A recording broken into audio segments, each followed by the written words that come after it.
Boa tarde, então. Estamos na aula 10 da Química Agrícola. E na aula de hoje, então, vamos continuar, né? Vamos ver se terminamos a correção da primeira lista de exercícios.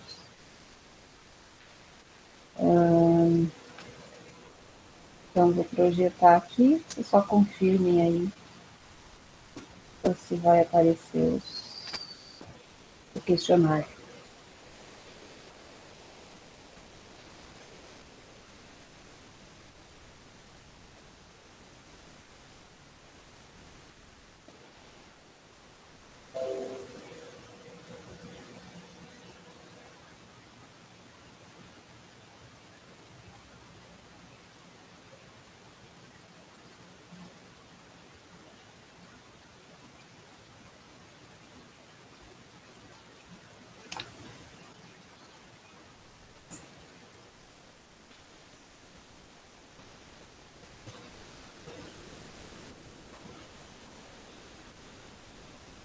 É essa lista aqui que nós estamos, gente, ou é na outra? É na outra.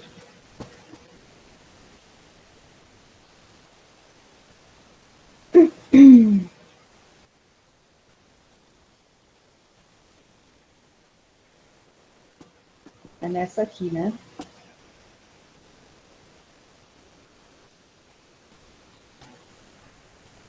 Então, vamos lá. Se eu não me engano, nós paramos na questão 68.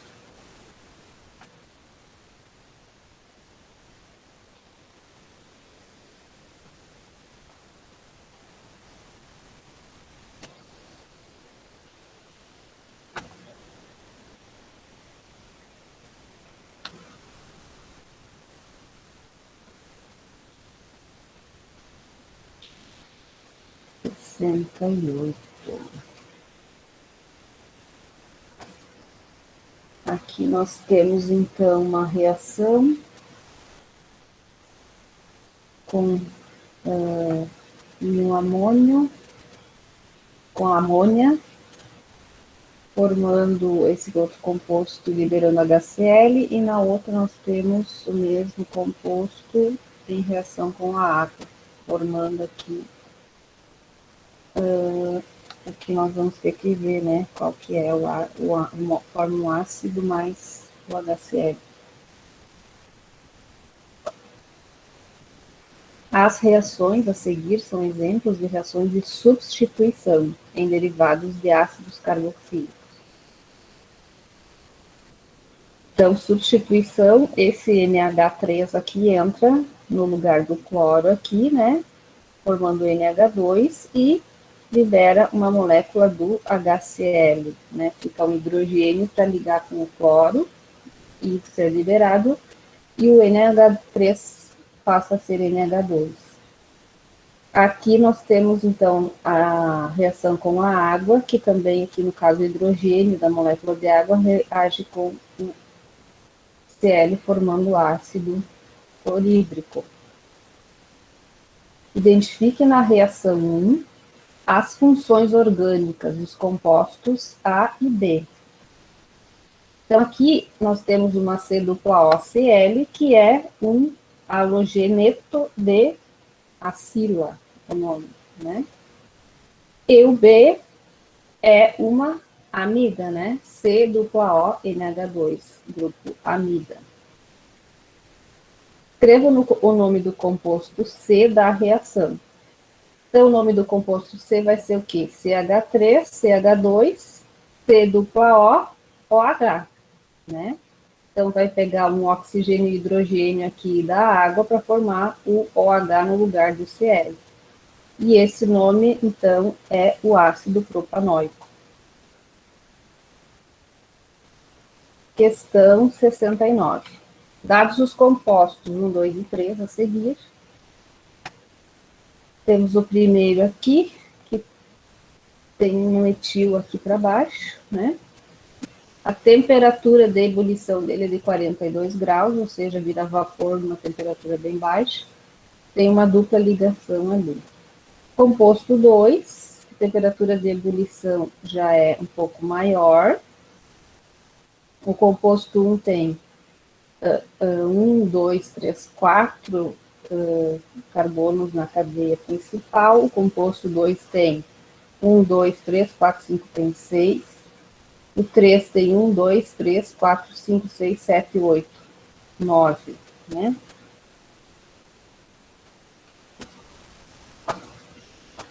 Faltou a temperatura de ebulição aí do composto 3. Quais os nomes dos compostos 1 e 2? Composto 1, então, é o 3,3-dimetil-1-buteno.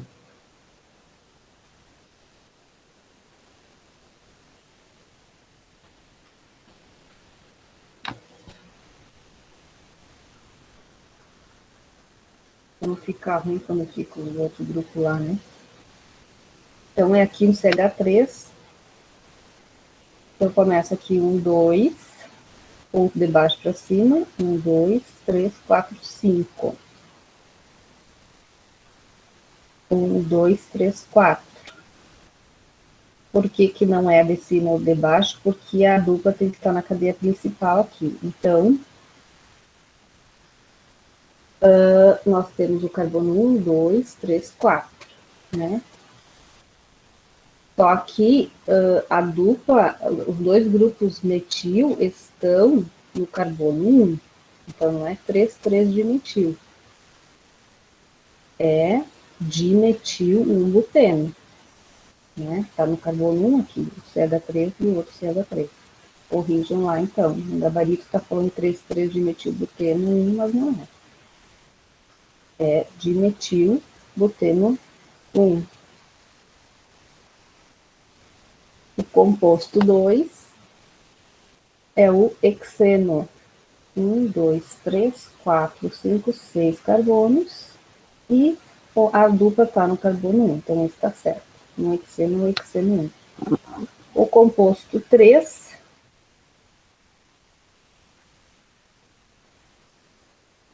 é o 1, 2, 3, 4, 5, 6, 7, 8, 9. É o noneno, né? Noneno 1. Os compostos 1 e 2 apresentam a mesma massa molar e diferentes temperaturas de ebulição. Comparando com as temperaturas de ebulição desses compostos, o que é possível afirmar sobre a temperatura de ebulição do composto 3? Vai ser maior ou menor? Visto que, né, sempre lembrando, quanto maior a cadeia de carbonos, mais alta a temperatura para a ebulição, né? Então, o que diz aí? O composto 3 possuirá a temperatura de ebulição maior que os compostos 1 e 2, por sua cadeia mais longa, a superfície de interação entre as moléculas é maior, por isso, né, porque tem mais carbonos e mais hidrogênios. Quanto maior a força de Van der Waals entre as moléculas, maior será a temperatura de ebulição. Quando a cadeia é ramificada, diminui a superfície de interação entre as moléculas e, portanto, diminui a temperatura de ebulição. Por isso, então, essa aqui, que é o composto MBR, tem duas ramificações, a temperatura de ebulição é de 42, e essa aqui, com a mesma massa molar, a temperatura é de 63. Isso, então, é atribuído às ramificações, né? A temperatura menor é devido às ramificações, que daí a interação molecular para fazer ligações com outras moléculas, ela é menor. Tá? Questão 70. Muitos compostos orgânicos sintéticos fazem parte do cotidiano, tendo as mais diversas aplicações. Esse é antitérmico e analgésico. Escreva o nome de um grupo funcional presente na molécula dele. O que nós temos aqui? C-O-N,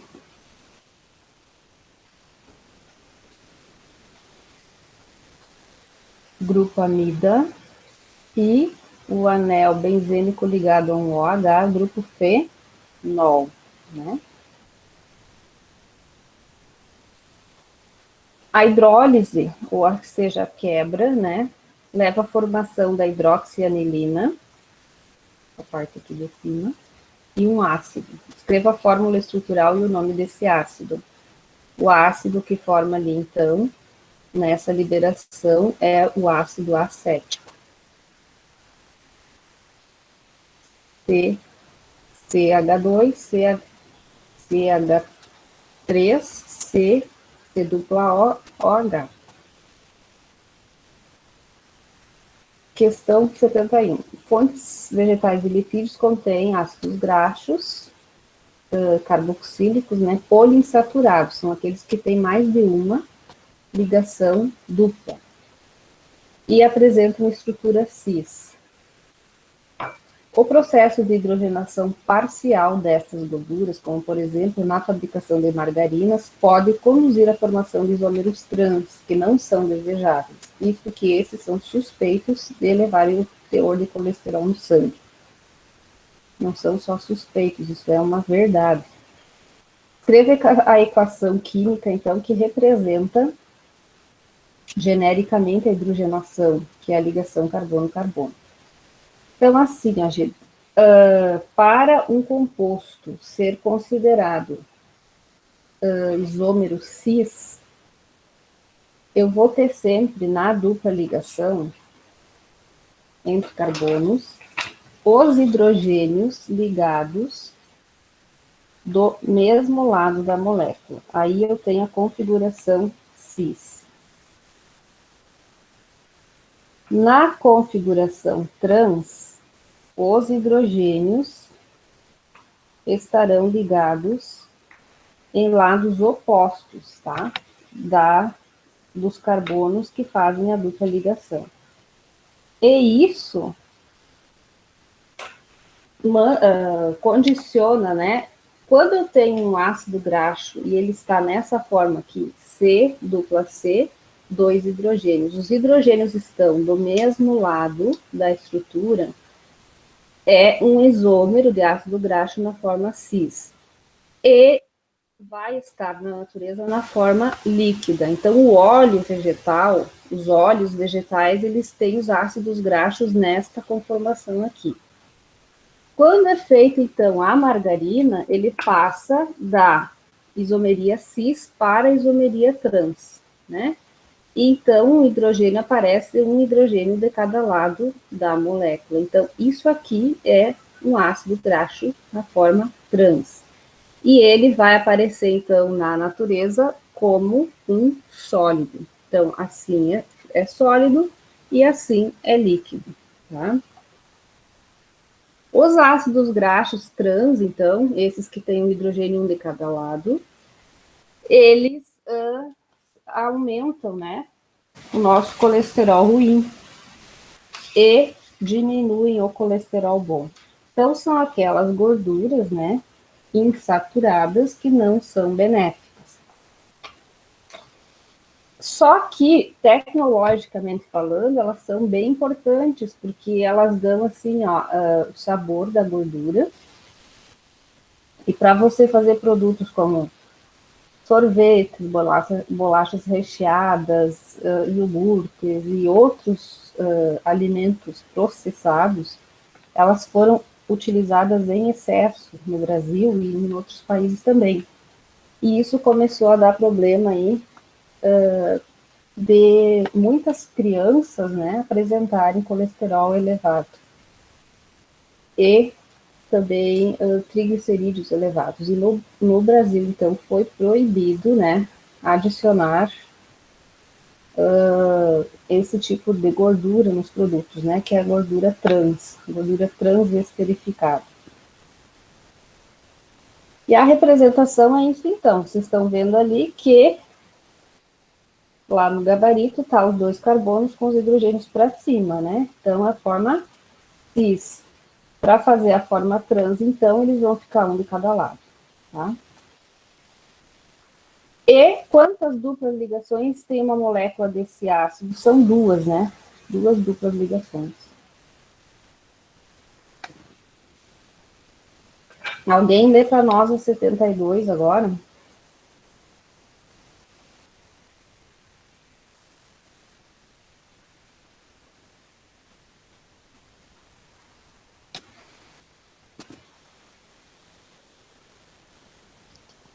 A expressão ômega 3 parece ter sido definitivamente incorporada ao vocabulário moderno. Ela se refere ao ácido orgânico de cada longa encontrados em óleos de peixes marinhos. Já foi comprovado que estas substâncias protegem os esquimós da Groenlândia contra doenças cardiovasculares.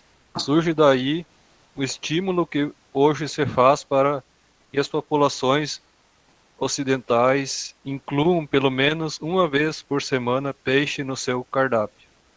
O ácido eicosapentaenoico, EPA, é um ácido graxo poliinsaturado, o tipo 3, podendo ser representado por C25O3. É ômega 3. Ômega 3 tem um. É a palavra, é a letrinha grega ômega. Essa forma mesmo possui 20 átomos de carbono e 5 duplas ligações, e que a primeira dupla ligação localiza-se no carbono 3 da cadeia linear, enumerando-se a partir da extremidade opostas do radical carboxila. Isso.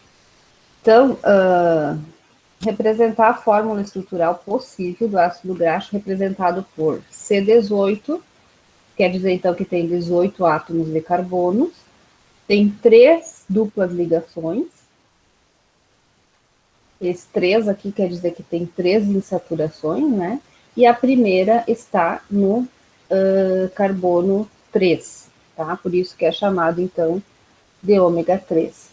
Esses ácidos graxos da série linoleica e linolênica, que são os ômegas, ômega 3, ômega 6, ômega 9, eles fazem o contrário do que o ácido graxo trans, né? Eles aumentam o nível de colesterol bom, diminuem o colesterol ruim e regulam a produção dos triglicerídeos, tá?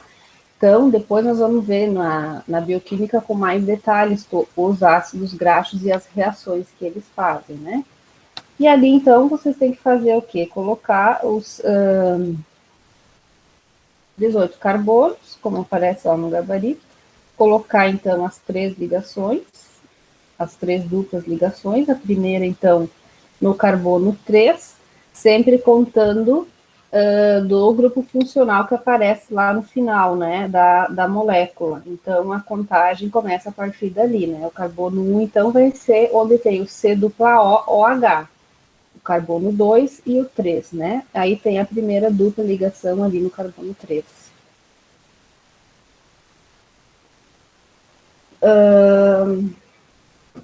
A B nós vamos deixar quieto, que é uma... Nós vamos ter melhor lá na bioquímica, que é quando a gente faz reação, né, do iodo com as gorduras, né, com esses ácidos graxos, para ver se tem adulteração ou não, ou se esse óleo já foi muito utilizado, tá? A reação com o iodo, então, é uma análise que se faz para qualidade, né, de oxidação dos óleos vegetais. 73. Em relação ao composto 2,4-dimetil-3-hexanol, são feitas as seguintes afirmações. É um álcool terciário, sua fórmula molecular é C8H18O, apresenta 2 carbonos terciários, apresenta um carbono simétrico ou apresenta 4 carbonos primários. 73 é a letra C. Vocês fizeram essa, gente? 2, 3, 4 e 5 estão certas. Vamos fazer a estrutura aqui, né? 2,4-dimetilhexanol. Então, são 6 carbonos.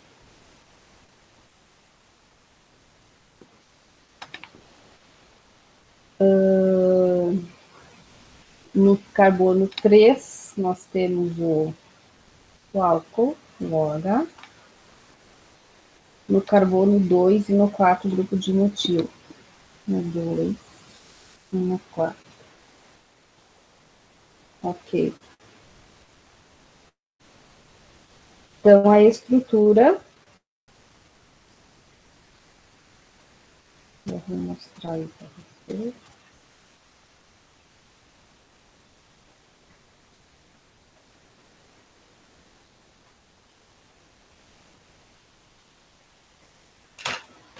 Do 2,4-dimetil, 3-hexanol é essa aqui, ó. Vocês estão conseguindo ver?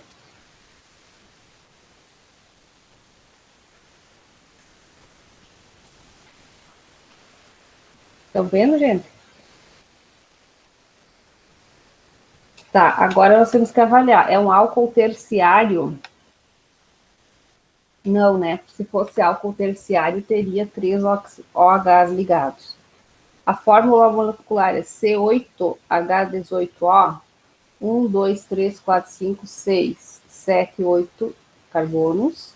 3, 6, 7, 8, 9, 10, 11, 12, 13, 14, 15, 16, 17, 18 hidrogênios e um oxigênio, tá ok. Apresenta 2 carbonos terciários. Esse aqui é um.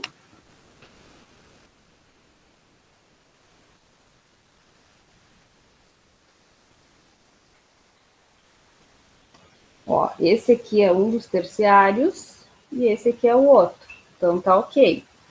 Apresenta um carbono assimétrico, apresenta que é esse aqui, ó. Esse está ligado em cima ao hidrogênio, embaixo uma hidroxila, do lado de cá essa parte, que é diferente dessa parte aqui. Então, esse aqui é o carbono assimétrico, tá? Tem os 4 ligandos diferentes. E se apresenta 4 carbonos primários. Tem 1, 2, 3 e 4, né? 1, 2, 3 e 4. Então, fecha bem certinho, letra C, né?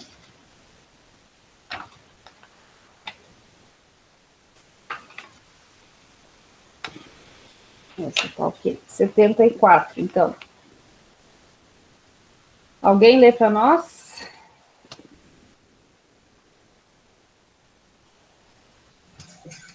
Por motivos históricos, alguns compostos orgânicos podem ter diferentes denominações aceitas como corretas. Alguns exemplos são álcool etílico, C2H6O, a acetona, C3H6O, e o formaldehído, CH2. Estes compostos podem também ser denominados respectivamente como Etanol, né? Álcool etílico tem 2 carbonos, então etanol. Acetona com 3 carbonos é a propanona. E o aldeído ali, formaldeído com um carbono só, metanal. Então, letra C.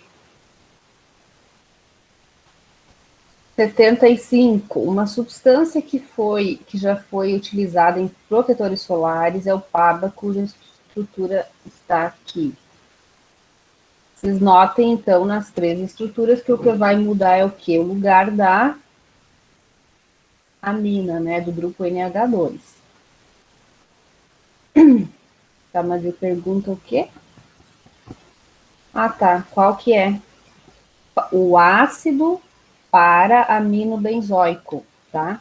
O para quer dizer o quê? Aonde que está o grupo NH2. Então, sempre quando é aqui embaixo, tá, gente? É a posição para. Tem a posição orto e a posição meta também, tá? Então, aqui, no caso, a letra A. 76. O aspartame, então, é adoçante, que foi descoberto acidentalmente por um químico que lambeu os dedos e viu que tinha doce, né, naquele produto. Esses hábitos não higiênicos não são recomendados, porque as substâncias são tóxicas, né? Nesse caso aqui, então, o aspartame foi descoberto porque alguém fez algo que não devia. A fórmula estrutural do aspartame é essa aqui, então. A partir dessa fórmula estrutural, verifica-se o quê? Tem 13 átomos de carbono por molécula. Aí tem que contar, né? Tem 6 aqui, 7, 8, 9, 10, 11, 12, 13, 14. 14. Tem um grupo funcional éter. Aqui é ácido carboxílico, aqui é amina, aqui é cetona, aqui é cetona, aqui é amida, tem um aromático, então não tem éter. É um dipeptídeo? O que vocês me dizem?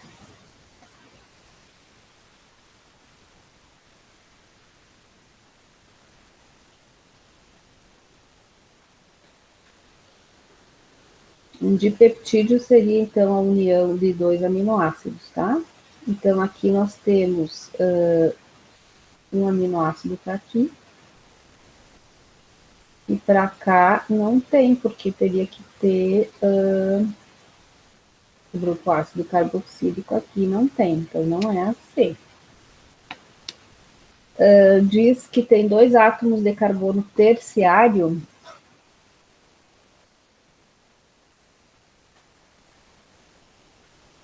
Terciário é um carbono que se liga com 3 outros, né? Não tem. Aqui, esse liga com 2. Esse liga com 2. Não tem. Somente um átomo de carbono assimétrico. Aqui tem um.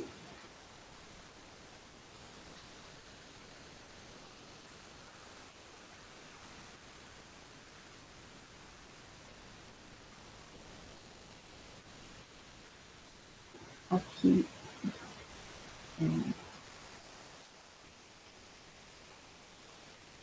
Esse aqui é assimétrico, ele liga. Não, ele não é assimétrico, ele liga o dupla O, OH e para cá CH3. Esse aqui liga para lá, que é CH3, NH2 e C dupla O para cá. Tem mais de um, né? Então ficamos aí. Tem alternativa para essa. Profe, no gabarito tá C. É, mas não é? Sabe por quê? Ó, aqui eu tenho. Porque um aminoácido tem que ter grupo funcional amina, o NH2, o NH. Se eu cortasse isso aqui no meio, entende? E tem que ter o ácido carboxílico. Aqui tem, ó, o ácido carboxílico e a amina. E até aqui, então, isso é um aminoácido, tá? Essa parte aqui. Agora, desse lado aqui, ó, eu não tenho ácido carboxílico. Não tenho C dupla OH. Para os dois se unir, entendeu? Então, não é. Não é porque essa parte aqui não é um aminoácido. Esse outro lado aqui.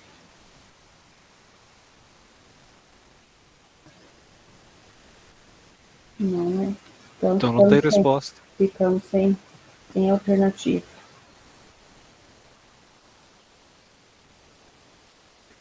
Ok, 77, então.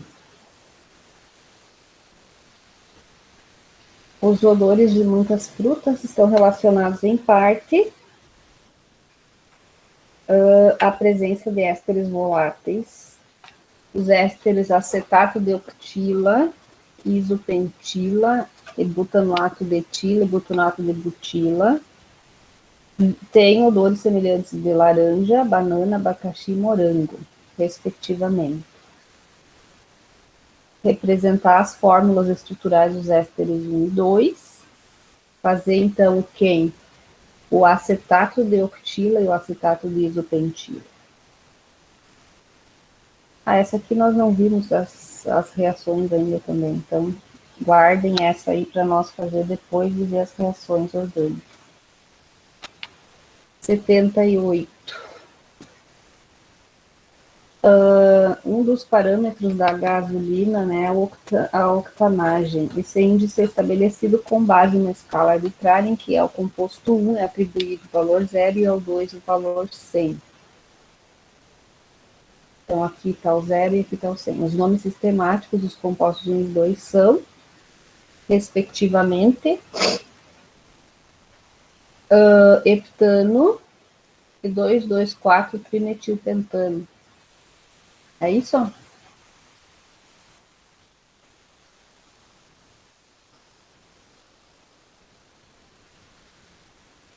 Uhum, certinho. E daí começa a contagem daqui para cá, ó, né? Então é o etano e o outro é o 2,2,4 trimetilpentano.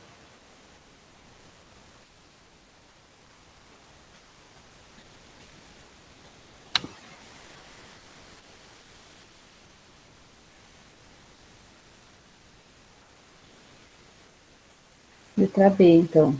79.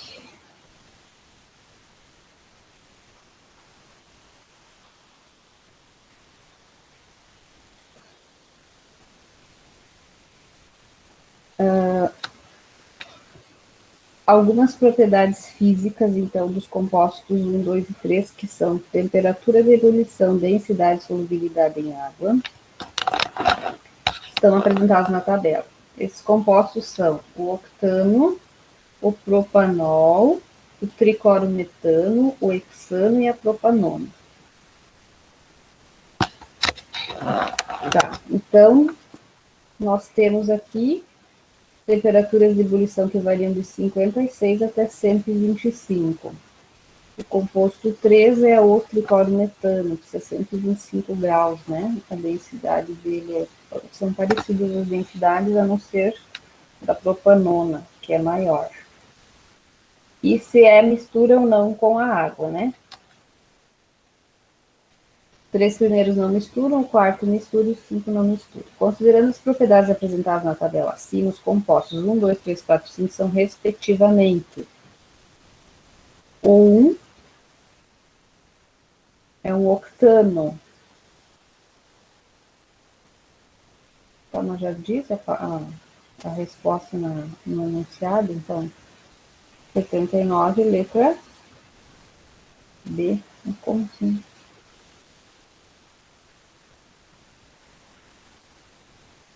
Hexano, propanol,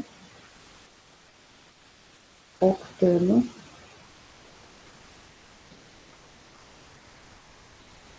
propanona e triclorometano. Vocês entenderam isso aí, gente? Ah, não deu a ordem. Tá. Agora sim.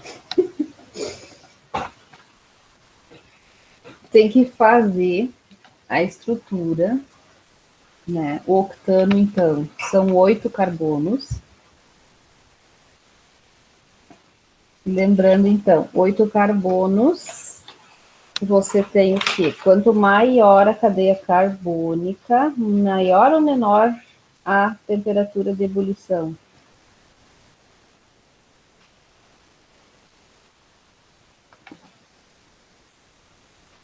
Quanto maior a cadeia carbônica, maior ou menor, gente? Quem que me responde? Nós acabamos de fazer uma questão Maior. falando isso, porque tu tem como fazer mais ligação. Então, do octano, qual que é o octano ali?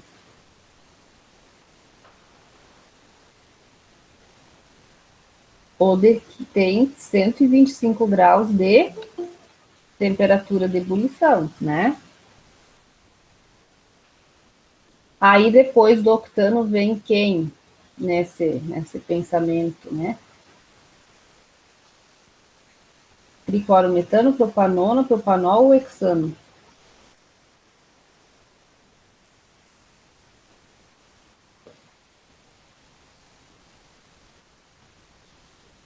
O hexano.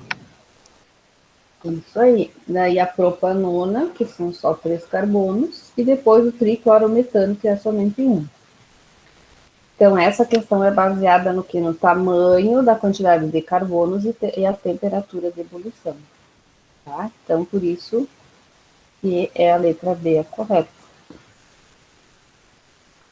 80. Isso nós não vimos também ainda, que é a hidrólise. Na presença de zinco, que é a chamada ozonólise. Vamos para 81. A capsaicina, que é a substância responsável pela sensação picante das pimentas, está acima apresentada. E nós podemos identificar quais as funções orgânicas, né? Então, nós vemos ali o quê?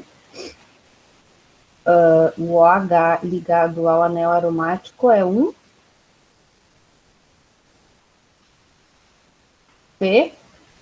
fenol, né? O oxigênio entre 2 carbonos é um éter. E aqui, C-ONH é uma amida, tá? E aqui nós temos o restante da cadeia, que então que é um hidrocarboneto com dupla ligação aqui, que é, então, um alceno, tá? Mas as funções que tem, então, letra E, né? O fenol, que é o OH ligado ao aromático, a amida, que está aqui, e o éter, que está aqui. Então, letra E.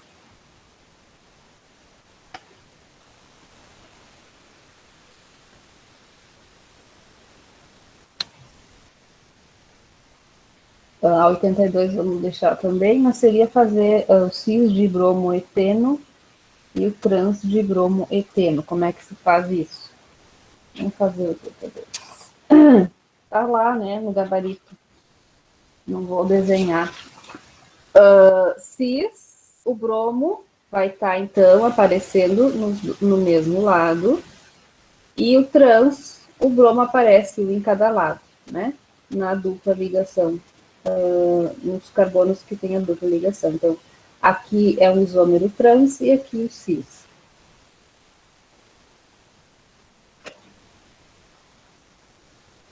Aí a B indique como justificativa qual líquido é mais volátil à temperatura ambiente. Qual que volatiliza mais? É a forma trans, né? As interações intermoleculares no transdibrometano são mais fracas, logo ele será o líquido mais volátil. Questão 83.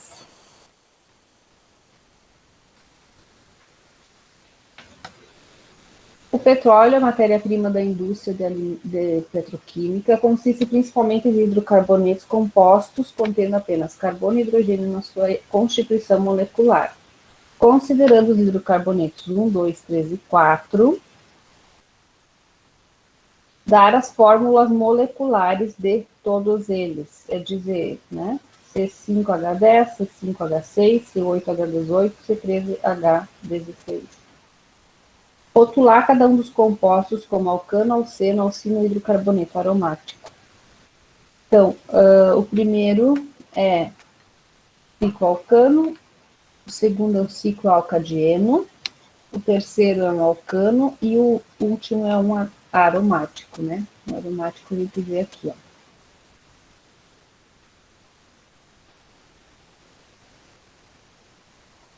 Tá, aí repete a mesma questão que nós já vimos antes. A 84 é igual a que nós fizemos antes. 85. Acerca da substância acima, denominada glutamato monossódico, que é o Sazon, né? E é o aditivo utilizado aí nos salgadinhos, em vários produtos, né? Industrializados e que causa dependência química, né? E também causa um distúrbio cerebral bem importante, né? Vicia as crianças, o que vicia no salgadinho é justamente o monoglutamato de sódio. E que é um dos sabores, além do doce, salgado, azedo, amargo, a gente tem o sabor unânime, derivado deste aditivo químico desse sal, né? Então, ele intensifica o sabor, né? Mas nesse intensificar o sabor, ele é bastante prejudicial à saúde, tá, gente? Então, deve-se evitar o consumo de alimentos com o monoglutamato de sódio. Os alimentos não, os produtos, né? Porque não são alimentos. Então, vamos ver o que diz aqui do monoglutamato, ou do glutamato de sódio. Possui cadeia carbônica ramificada e heterogênea? O que vocês me dizem?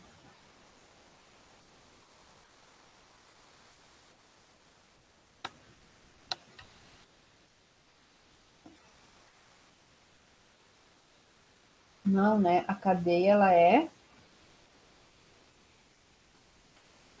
homogênea, né? Ela até tem uma ramificação, mas ela é homogênea, a cadeia principal, só tem carbonos interligados. Apresenta caráter anfótero. O que é caráter anfótero? É apresentar o ácido e uma base ao mesmo tempo. E aí, quando diluído em água, ele pode se comportar como um ácido ou como uma base. Então, tá certo? Sua estrutura estão presentes as funções ácido carboxílico, que está aqui, e amina, que está aqui. Então, também está certo. A alternativa certa, então, somente 2 e 3 estão corretas. Letra C. 86.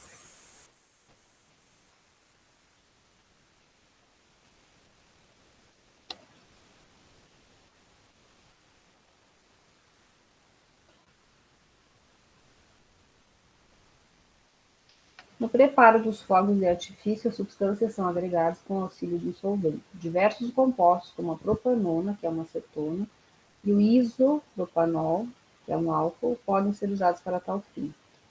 Escreva a fórmula deles e quem tem a maior temperatura de ebulição à pressão atmosférica. Então, a propanona são 3 carbonos com uma dupla O, e o isopropanol é um álcool com 3 carbonos, né? 3 carbonos e o OH ligado. O isopropanol, então, apresenta a maior temperatura de ebulição à pressão atmosférica porque possui grupamento hidroxila, que favorece a formação de ligações de hidrogênio. 87. A análise da fórmula estrutural de isômeros possibilita comparar qualitativamente as respectivas temperaturas de ebulição. Na análise, devem-se considerar os tipos de interação intermolecular possíveis, a polaridade da molécula e a extensão da superfície molecular. Então, aqui tem os pares de isômeros, né? Esse aqui é isômero desse, esse é desse, né? Pode-se afirmar que o isômero que apresenta a maior temperatura de ebulição de cada par é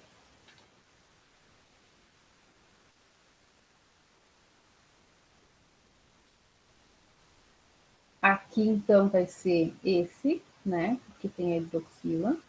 A hidroxila, então, vai precisar de uma temperatura maior. Aqui vai ser esse, porque aqui nós temos uma ramificação, então aqui nós temos uma cadeia molecular maior. E nesse caso aqui é na forma trans, né? Então vai ser esse aqui. Isso equivale à letra D. Ácido etanóico, que é esse aqui. Butano, que é esse aqui. E o cis 1,2 de cloreteno. No caso aqui é o cis, né? Não é o trans. É esse aqui, então, que vai apresentar a maior temperatura de ebulição. Na forma trans, as moléculas, elas entram em ebulição mais facilmente. Eu troquei aqui, então é esse aqui. Então, letra D.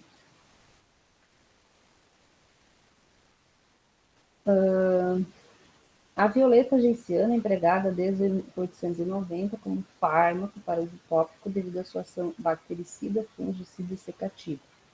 Aqui está, então, a estrutura molecular da violeta. Em relação a ela, o que pede aqui? Apresenta grupos funcionais amina e radicais metila? Sim, ó. Aqui tem uma amina, aqui tem outra e aqui tem outra. Apresenta radicais metila? Sim, um está aqui, outro está aqui, esse está aqui, outro está aqui, outro aqui, aqui. Tá. Apresenta carbono quiral que tem os 4 ligantes diferentes.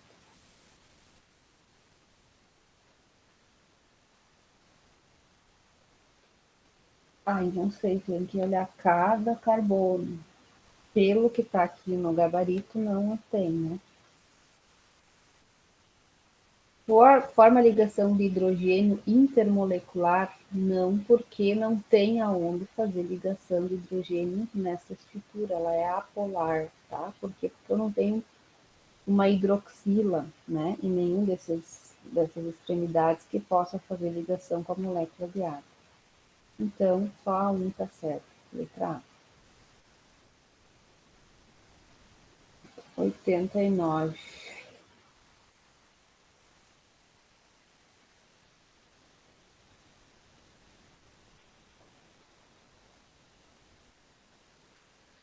Vamos deixar essa também, porque aqui nós temos uma reação orgânica, né, com o ácido. Vamos voltar para ela quando a gente vê lá as reações, até. Talvez a gente pare por aqui e assista agora juntos, né, aquela aula das reações orgânicas. O que vocês acham, gente?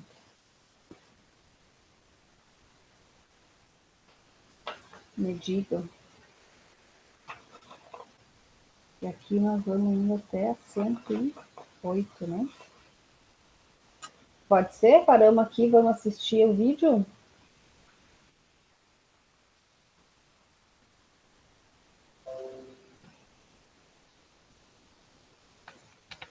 Agora eu não sei como é que projeta. Se nós assistirmos junto, eu nunca coloquei vídeo para apresentar. Vamos ver, apresentar agora.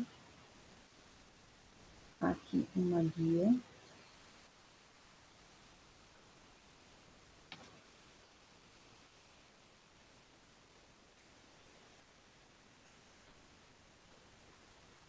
O que vocês estão vendo aí?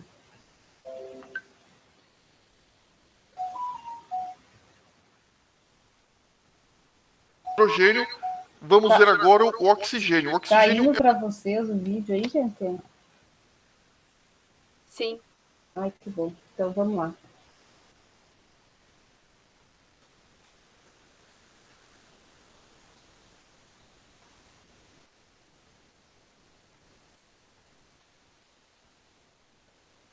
Seis vezes 2 dá 12. 3 vezes 1 dá 3. 12 mais 3 dá 15. Como aqui nós temos 2, qual que é o número que multiplicado por 2 dá 15? 15 sobre 2. E aqui nós temos a reação já balanceada da combustão completa do benzeno. Lembrando que na combustão de qualquer hidrocarboneto, não só o benzeno, os produtos são gás carbônico e água, desde que a reação de combustão seja completa. Aí é só balancear e partir para o braço, beleza? E vamos lá, gente. Outra coisa importante, eu vou dar para vocês uma pequena introdução. Existe uma quantidade muito grande de reações e mecanismos envolvidos, o que torna a explicação bastante complexa. Por isso, a gente resolveu aqui simplificar ao máximo, omitindo alguns dos mecanismos, omitindo algumas das reações menos importantes. O que a gente sugere para vocês é que após essa aula, você pegue um livro de química e veja por você mesmo ou por você mesma todas as reações orgânicas de importância para o seu vestibular. As mais importantes costumam ser adição, substituição, eliminação e oxirredução, que nós veremos hoje. Então vamos lá. Reações de adição. Pessoal, a reação de adição funciona da seguinte forma. Ocorre a quebra da dupla ligação ou da tripla ligação. Vamos exemplificar com a dupla, porque é mais fácil. Houve a quebra da dupla, o que acontece? Nós temos aqui AB. O A se liga a esse carbono ou a esse, depois a gente vai ver a regrinha. E o B se liga ao outro carbono. Fica assim, ó. C ligado ao A e CB. Nerk, eu não entendi muito bem como é que isso funciona. Tudo bem. Daqui a pouquinho a gente vai ver um exemplo, ou melhor, alguns exemplos mais concretos, mas eu friso para vocês que esse tipo de reação de adição, os casos mais comuns são hidrogenação catalítica, halogenação, adição de HX, onde esse X representa halogênio, e hidratação. Olha como funciona, por exemplo, uma reação de adição em alcenos. Aqui nós temos o eteno e está reagindo com hidrogênio, né, o gás hidrogênio. O que acontece, pessoal? Vai ocorrer a quebra dessa dupla ligação e um hidrogênio entra nesse carbono, o outro hidrogênio entra no outro carbono da dupla. Fica assim, ó, C, essa dupla é quebrada e no lugar dela entrou um hidrogênio em cada carbono da dupla. Logo, transformamos um eteno em um etano. Detalhe importante, tá, a respeito dessa reação, esse delta simboliza aquecimento, esse PT simboliza platina, que é o agente catalisador que facilita o processo de reação. Em resumo, essas são as condições da reação para que esse processo dê certo. Então, eteno mais H2, na presença de platina sob aquecimento, ocorre a formação de etano. Ocorre a quebra da dupla ligação, entra um hidrogênio em cada carbono da dupla, formando então o etano. E olha o que acontece com o ciclo hexeno.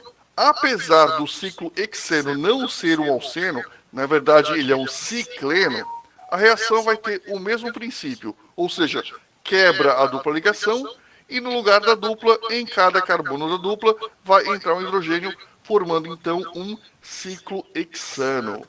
Tranquilo? E vamos lá, pessoal, curiosidade. Esse tipo de reação vai servir para obtenção de margarina. Pois é, a margarina, na verdade, é obtida a partir da hidrogenação de vários óleos vegetais. E essa reação normalmente é catalisada com a utilização de níquel pulverizado. Para que serve o níquel? Como eu já disse, como catalisador, como um facilitador da reação. Tudo bem? Então vamos lá, gente. Halogenação, mudando um pouquinho de assunto, né?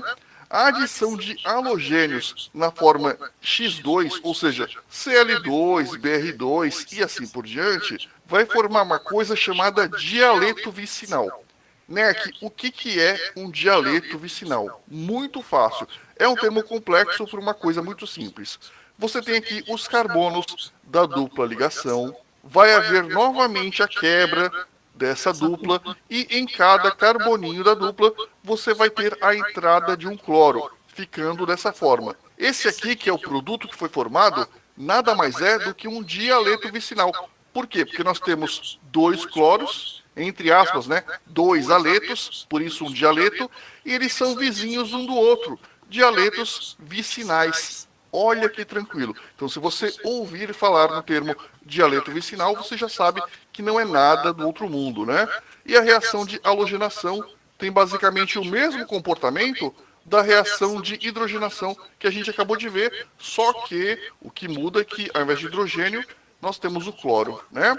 E vamos lá, pessoal, reação com HX. Olha só, na reação de aletos de hidrogênio, por exemplo, HCl, HBr, friso, X simbolizam halogênio.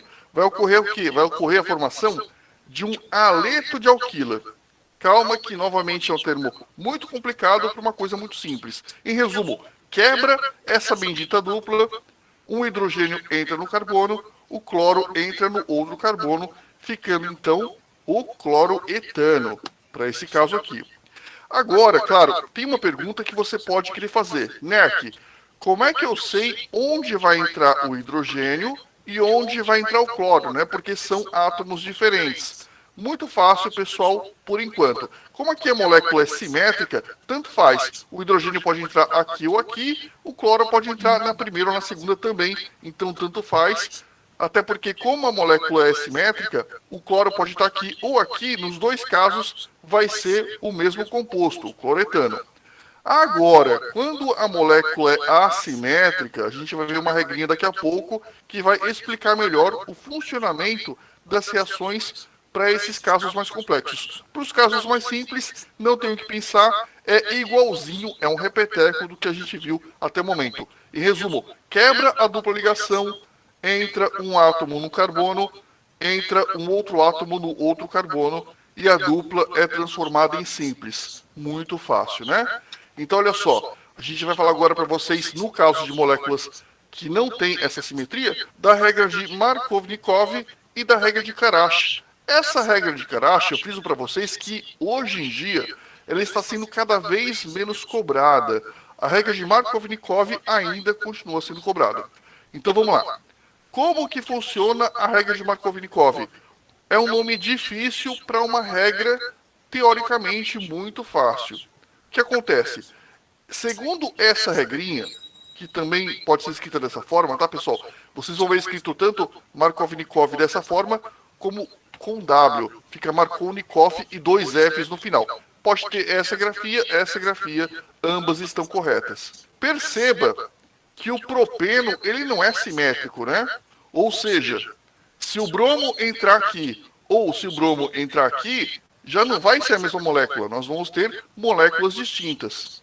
Então, o que diz pra gente a regra de Markovnikov de forma muito resumida? O hidrogênio vai ser orientado para o carbono mais hidrogenado da insaturação. O hidrogênio gosta de ficar com seus amiguinhos. Ou seja, o hidrogênio gosta de panelinha. Ele vai ficar onde tem mais hidrogênio. Pensa dessa forma que facilita a vida. Então nós temos aqui nesse carbono 2 hidrogênios e aqui nós temos apenas um único hidrogênio. Então para onde que esse cara vai? Esse cara vai para a panelinha, vai ficar com os amiguinhos, vai ficar com esse carboninho aqui. É por isso que o hidrogênio vai para esse segundo carbono, enquanto o bromo vai para o carbono menos hidrogenado, que é o primeiro. Logo, nós vamos ter a formação desta molequinha. Perceba, o hidrogênio foi aqui para esse átomo de carbono, enquanto o bromo foi para este outro átomo de carbono menos hidrogenado. Bem fácil, né, pessoal? Agora, uma vez que você tenha entendido a regra de Markovnikov, a regra de Karash é muito fácil com um detalhe. Ela é o Markovnikov ao contrário. Nerd, como assim? Então vamos voltar. Na regra de Markovnikov, o hidrogênio gosta de ficar com os seus amiguinhos. Ele vai para o carbono mais hidrogenado da dupla. Na regra de Karash, é ao contrário. O hidrogênio, ele gosta, entre aspas, de ficar isolado. Ele vai para o carbono menos hidrogenado da dupla. E quando que eu sei que eu vou aplicar uma e que eu vou aplicar outra? Fácil. A regra de Karash, ela só vai funcionar na presença de peróxidos. Ou seja, se você tiver, por exemplo, um K2O2, H2O2 e assim por diante, peróxidos, a nossa regra de Markovnikov vai funcionar ao contrário.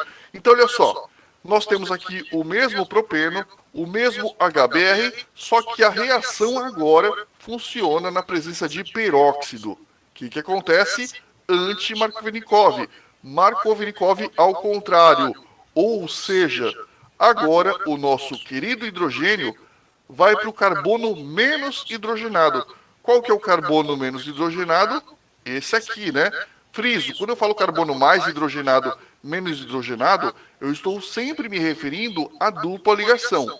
Carbono mais hidrogenado da dupla é esse aqui, nesse caso, né, claro. E o carbono menos hidrogenado da dupla é esse aqui. Então, no caso, o hidrogênio vai para o carbono menos hidrogenado, contrariando a regra de Markovnikov, porque a reação está ocorrendo na presença de um peróxido. Então, olha como fica. Hidrogênio para esse cara, bromo para esse. Nós vamos ter agora a formação de um bromopropano. E aí, pessoal? Bem fácil, né? Tanto a regra de Markovnikov quanto a regra de Karash são regras simples, são nomes complicados para processos que são relativamente simples. E vamos continuar. Reação de hidratação, novamente, ela vai funcionar de acordo com a regra de Markovnikov. Pessoal, é um repeteco de tudo que você aprendeu até o momento, né?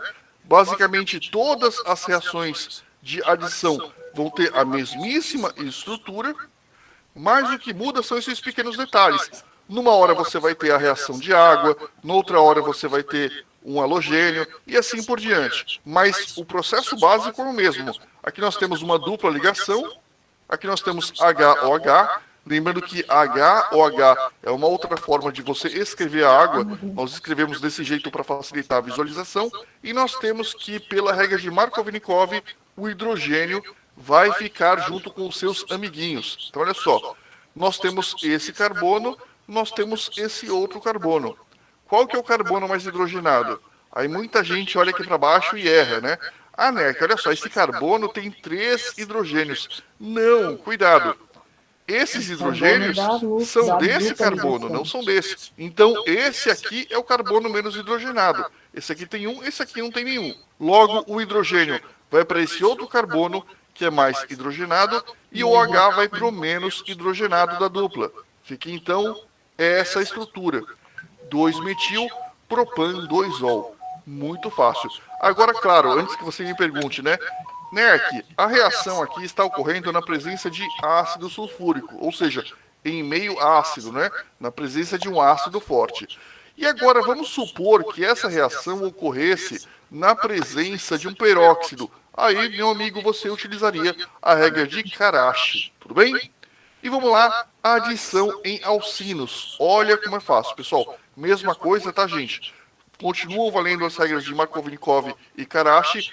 Olha como é fácil. A única coisa que vai mudar, presta atenção, é que a tripla ligação não vai quebrar as duas ligações, vai quebrar apenas uma ligação. Todo o processo é o mesmo. Então vamos lá. Qual que é o carbono mais hidrogenado da tripla? É esse aqui. Portanto, o hidrogênio vai vir para esse carbono.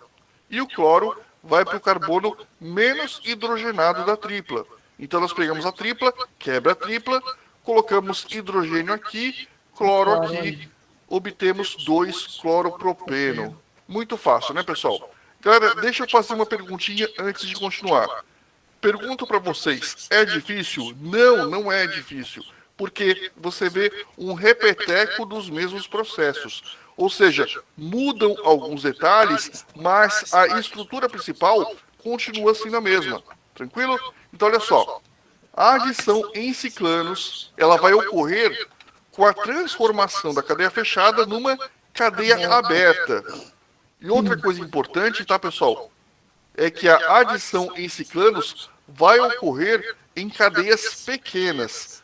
Quanto menor a cadeia, mais fácil tende a ser a reação. Tanto é que, por exemplo, com o ciclopropano, uma cadeia pequena, ocorre facilmente, ciclobutano ocorre com um pouco mais de dificuldade, mas ocorre. Já a partir do ciclopentano não ocorre. Tudo bem? Então, olha só. O que nós vamos fazer? Nós temos aqui uma cadeia fechada. Vai ocorrer o rompimento da ligação. Nerk, qual ligação vai romper? Tanto faz, qualquer uma. Rompeu uma ligação, entre aspas, você vai abrir a cadeia. E em cada extremidade, você vai adicionar um hidrogênio. É muito fácil. Perceba que, grosso modo, o ciclo fechado, grosso modo, tá, pessoal? Funciona como se fosse uma dupla ligação. Não é a mesma coisa. Não estou falando que ciclo fechado e dupla ligação é a mesma coisa. Eu estou falando que a ideia principal se mantém. Ocorre o rompimento do ciclo e em cada extremidade, nos carbonos, entre aspas, que fechavam o ciclo, você tem a adição de um hidrogênio. Então a ideia principal permanece. Aqui, pessoal, ciclobutano, ocorre a cisão em qualquer um desses carboninhos e nas extremidades ocorre a adição de hidrogênio. Lembrando que no ciclopentano a reação não ocorre, né, do ciclopentano para cima. E vamos lá, gente, reações de substituição, nós vamos mudar de assunto. Olha só que legal, você já está dominando a reação de adição, não é uma coisa tão difícil e a gente até acabou mudando de assunto, né, gente? Como que funciona a reação de substituição? Como o nome sugere, claro, ocorre uma troca, né, uma substituição que eu vou detalhar para vocês. Vamos supor que nós tenhamos o metano. né? Nós temos o metano CH4 e nós temos aqui o Cl2. O que vai acontecer? Nós vamos pegar um átomo de hidrogênio e substituir esse átomo por um átomo de cloro. Por isso o nome de substituição. Houve uma troca de um hidrogênio por um cloro. Com isso, houve a formação do clorometano e o Cl2 passou a ser HCl. Muito fácil. O que houve? Uma troca entre hidrogênio e cloro. Agora, pessoal, como que isso funciona na vida real, na vida prática, né? Existem 3 reações que ocorrem com os alcanos, que são a halogenação, a nitração e a sulfonação, que eu vou explicar daqui a pouquinho. Na reação de halogenação, vão ser mais comuns 2 tipos de reação: cloração e bromação, ou seja, substituição por cloro, substituição por bromo. Já na reação de substituição tem um outro detalhe importante, que é a seguinte ordem, guarda isso: carbono terciário tem prioridade em relação ao carbono secundário, que tem prioridade em relação ao carbono primário. Ou seja, terciário maior que secundário, maior que primário. Como que isso funciona na prática? Vamos pegar aqui, por exemplo, isobutano, que é esse carinha. E o isobutano vai reagir com o BR2. O que vai acontecer? O BR vai entrar no lugar desse hidrogênio, desse carbono. Note que nós temos aqui um carbono terciário, tá, pessoal? E carbono terciário lembra pra gente esta ordem. Carbono terciário tem preferência em relação ao secundário e ao primário. Então, o bromo, de todos esses hidrogêniozinhos, vai preferir ser substituído em relação a esse hidrogênio. Então, no lugar desse hidrogênio entra um bromo, e esse hidrogênio, por sua vez, entra no lugar desse bromo, formando HBr. Então, nós vamos ter HBr, e com esse bromo que entrou no lugar desse hidrogênio, nós temos a formação de 2-bromo, 2-metilpropano, que é essa molequinha. Gente, eu não vou estar tão preocupado aqui com a nomenclatura, porque eu acho que acaba causando uma certa distração. A gente já teve aula de nomenclatura nas aulas passadas do curso. Eu vou focar realmente na estrutura obtida mais do que na nomenclatura do nosso produto, tudo bem? Então nós tivemos esse BR que entrou no lugar do hidrogênio, formando essa molequinha, fica mais fácil de ver. E agora, tem um outro detalhe que eu queria destacar, né?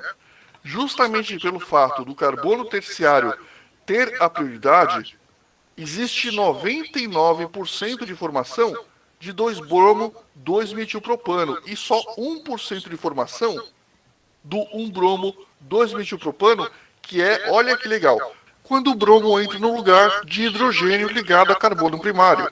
Ué, mas por que existe tão pouco de formação desse carinha? Simples. Olha só, esse carbono é primário, esse também. E na nossa escala de preferência, o carbono terciário tem a prioridade. Isso significa que eu vou ter muito mais formação desse carinha, que teve o hidrogênio ligado ao carbono terciário substituído pelo bromo, do que a formação desse cara, pois todos esses outros hidrogênios são ligados a carbono primário, que possuem, como vocês estão vendo, uma menor prioridade, tudo bem? Diga para vocês, Nerk, eu preciso saber realmente que esse cara é formado 99%, esse cara 1%? Não. Nas provas de vestibular, o que normalmente acontece é pedirem para você o produto mais comum de ser formado. Inclusive, essa mesma reação aqui, pessoal, muitas vezes poderia omitir esse produto, sem problema algum. Inclusive, os vestibulares fazem muitas vezes isso para vocês. Tudo bem? Então, vamos lá. Nós vamos continuar, no caso da halogenação anterior, detalhando aquilo que eu acabei de falar para vocês, que muitas vezes o produto menos formado é omitido por uma questão de simplificação. É o que vocês observam aqui, ó. Eu nem estou mostrando o outro produto menos frequente. E essa reação também está correta. É o que normalmente, o que o vestibular vai cobrar de vocês, a formação do produto mais frequente, mais comum. E vamos lá, pessoal, continuando, avançando aqui, né? As reações de nitração vão ter basicamente a mesma estrutura, só que, claro, agora com o ácido nítrico. Pessoal, para a reação de substituição com o ácido nítrico, que é chamado de reação de nitração, você vai ter que reescrever a molécula do ácido nítrico, né, dessa forma, OH-NO2. Para quê? Para facilitar a visualização da quebra. Da mesma forma que H2O a gente escrevia como HOH, justamente para facilitar a visualização da quebra, a gente reescreve o ácido nítrico dessa forma. Então, olha como fica. Deixa eu só ler para vocês, para frisar qual o detalhe da reação.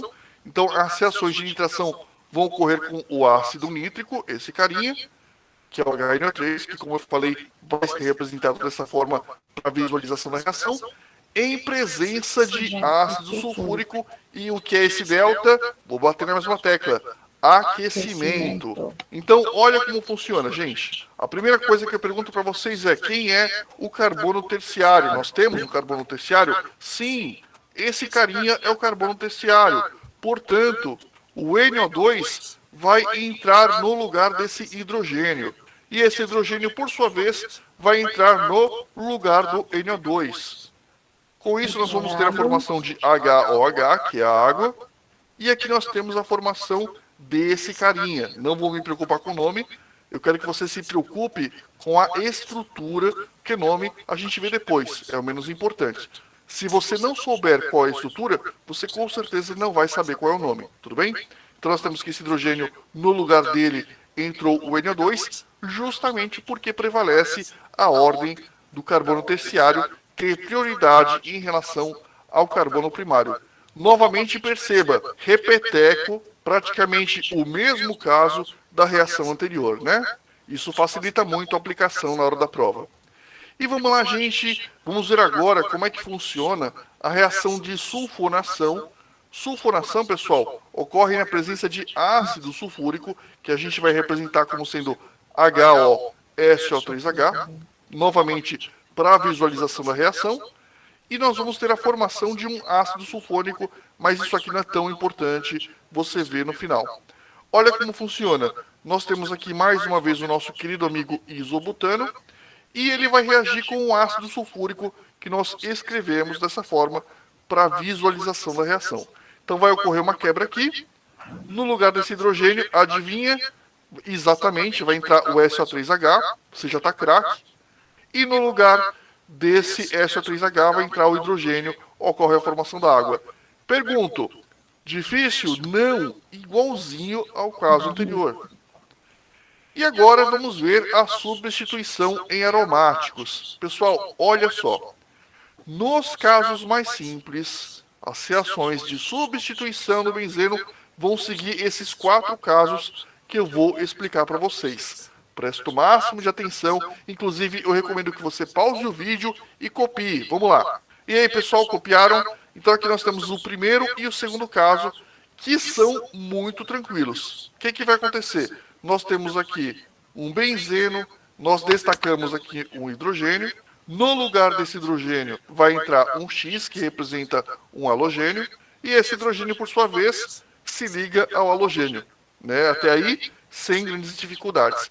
Essa reação de nitração é idêntica ao que a gente acabou de ver, adivinha? No lugar do hidrogênio entra o NO2, o hidrogênio se liga ao OH, até aí também sem grandes mudanças. Vamos continuar.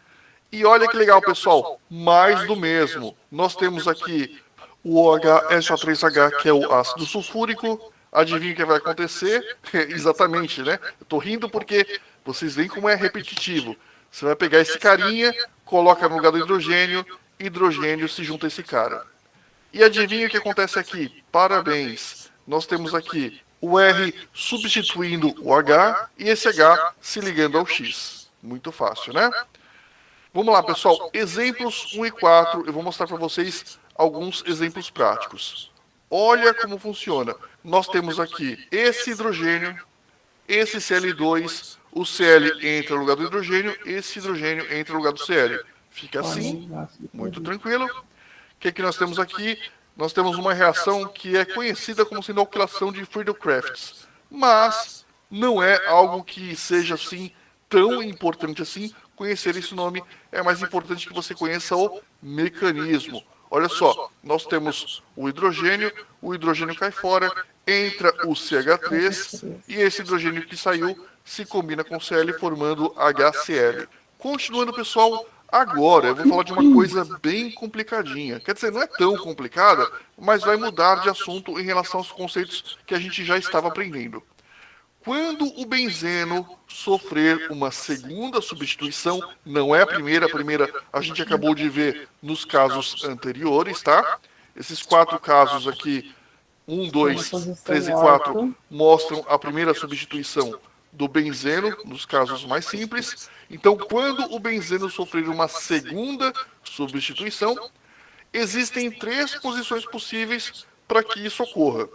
Quais são as 3 posições? Essa aqui e essa são as posições chamadas de orto. Essa e essa são as 2 posições chamadas de meta. E a para, que é diametralmente oposta. Tudo bem? Então, de novo, orto, meta e para. Do outro lado também, orto, meta e para. Tranquilo? Dito isso, pessoal, eu vou explicar para vocês como é que funciona a segunda substituição no anel benzênico. Porque a primeira substituição, eu espero que já tenha ficado claro para vocês, vai poder ocorrer em qualquer um dos hidrogênios que fazem parte do anel benzênico. A segunda é que é um pouquinho mais complicada, porque a segunda substituição ela pode ser influenciada pelo primeiro grupo substituído, que está indicado aqui por R. Ou seja, o grupo que está no anel vai determinar a posição de entrada do próximo grupo. Naturalmente, claro, se houver uma segunda ou eventualmente até uma terceira substituição. Por isso que esses grupos são chamados de grupos dirigentes, porque eles orientam a próxima substituição. Olha como isso funciona. Nós temos, pessoal, 2 tipos de grupos, basicamente, que são os ortopara-dirigentes, que vão orientar as substituições para as posições orto e para, que é aquelas que eu já falei, né? Orto e para.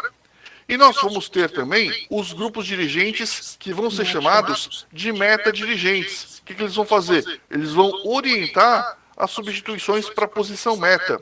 Qual que é a principal característica dos ortopara-dirigentes? Friso, guarda isso que é importante.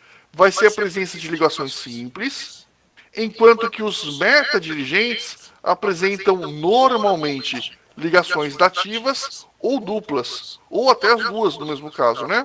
Então, olha só, ortopara-dirigentes são, entre aspas, grupos mais simples. CH3, OH, NH2, X, em que esse X pode ser flúor, cloro, bromo e assim por diante. Agora, observe os meta-dirigentes. Presença de dupla, outra presença de dupla, dupla e dativa, 2 dativas, uma tripla, entre aspas, são grupos mais complexos. Tudo bem?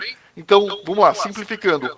Ortopara-dirigentes, entre aspas, mais simples, meta-dirigentes, entre aspas, mais complexos. O ideal, se você puder, é que a nossa aula é bem resumida, é que você compreenda os mecanismos relativos aos grupos ortopara-dirigentes e aos meta-dirigentes, se você puder.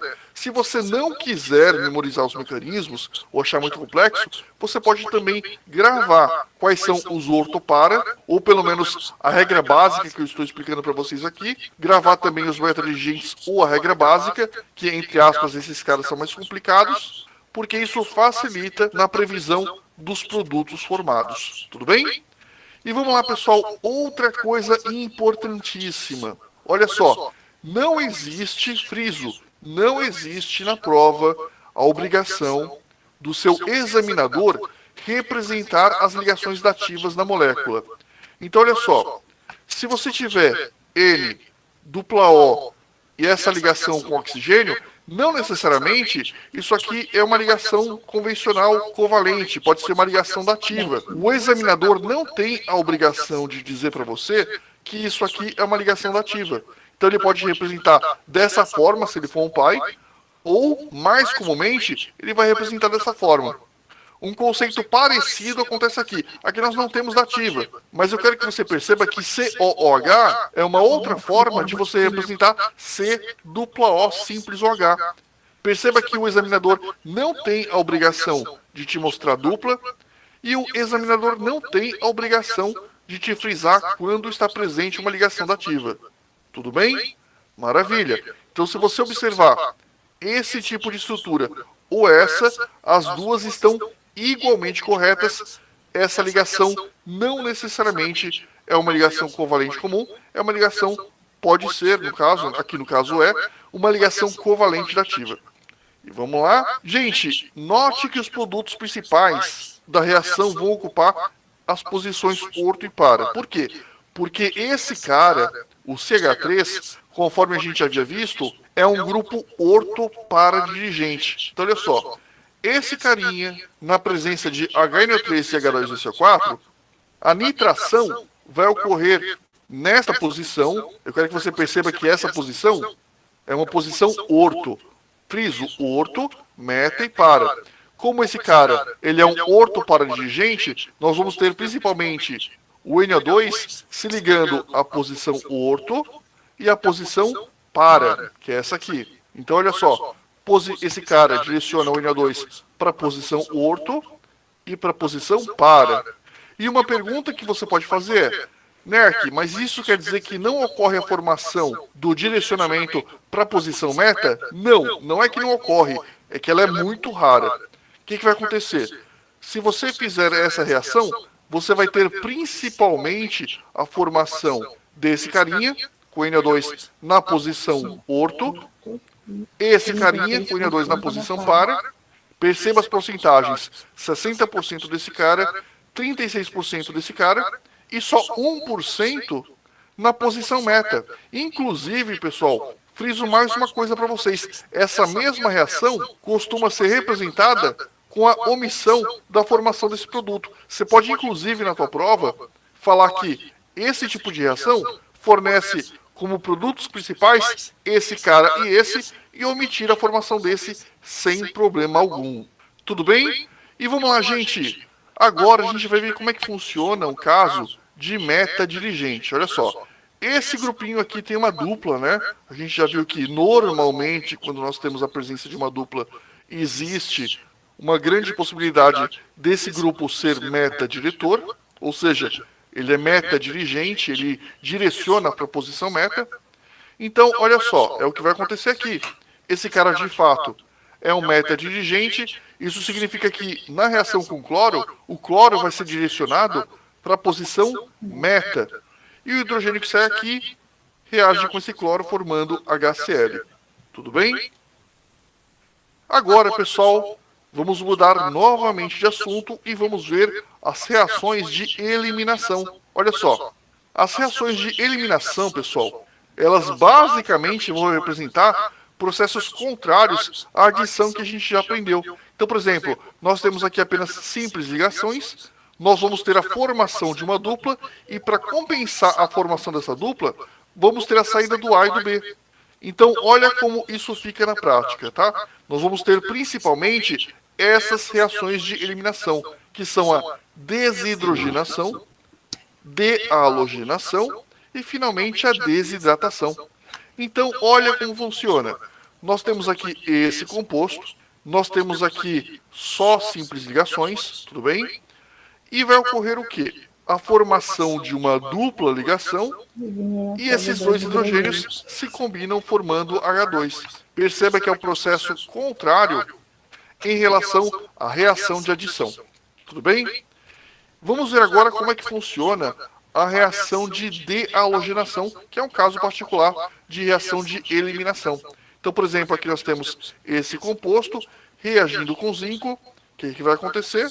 Esses dois BRs vão sair, vai ocorrer a formação de uma dupla para compensar, e esses dois BRs que saíram se combinam com o zinco formando ZnBr2. Esse álcool, pessoal, aqui indica que a reação é feita em meio alcoólico, beleza?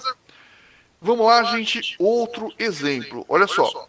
Os álcoois também podem sofrer desidratação, que pode ser de dois tipos. Nós podemos ter uma desidratação intramolecular, que é na própria molécula, ou intermolecular, que é entre moléculas. E nesse caso nós podemos ter a formação tanto de alcenos como de éteres. Olha o que vai acontecer. Não memoriza isso aqui, porque é uma consequência muito óbvia. Olha só, esse carinha que é um álcool vai sofrer uma desidratação intramolecular. E o que vai acontecer? Saiu esse cara, formou HOH, que é água, e para compensar a saída do H e do OH, ocorre a formação de uma dupla. O que é isso? É um alceno. Então, nesse caso, houve a formação de um alceno. Vamos ver agora um caso em que há a formação de um éter. Olha só, nós temos aqui duas molequinhas. Se são duas molequinhas, pessoal, nós temos então uma reação de desidratação intermolecular entre moléculas distintas. Então a gente vai pegar um OH desse, o H desse, ou tanto faz, tudo bem? E nós vamos ter aqui o seguinte, olha só, se eu pegar um H aqui e juntar esses dois pedaços, entre aspas, eu vou ter a formação de um éter, e pegando o OH que eu tirei e o hidrogênio que eu tirei, eu vou ter a formação do HOH. E uma coisa que você pode perguntar, Nerk, eu pego OH desse e H desse, ou H desse e OH desse? Tanto faz, tá, pessoal? Para efeito de reação, não é uma preocupação que você precisa ter. Então você vai pegar, tanto faz, por exemplo, o OH desse e o H desse, tira. O importante é que você vai fornecer esse tipo de produto e no final a água como o outro produto. Então, como a gente viu, a reação de eliminação de álcoois, de fato, pode formar alcenos ou éteres. No caso, uma reação de desidratação. O que é desidratação mesmo? Eliminação de água, que pode ocorrer tanto dentro da própria molécula como entre moléculas distintas. E vamos continuar, gente. Agora a gente vai mudar de novo de assunto e vamos falar das reações de oxirredução, que são muito fáceis. Pessoal, isso é completamente outro. Nós vamos explicar que pode ocorrer tanto dentro da própria molécula como entre moléculas distintas. Vamos continuar, gente. Agora a gente vai mudar de novo. As reações de oxirredução, então nós vamos ver semana que vem, tá, gente? Senão vai dar muita confusão de reação química, tá? Eu escolhi essa videoaula que eu achei ela bem explicativa, assim, bem fácil compreensão e bem resumida, tá? Porque todas essas regras aí a gente ainda tem muitos exemplos mais, assim, complicados, tá? Eu vou, então, parar de gravar agora. Se vocês tiverem alguma dúvida,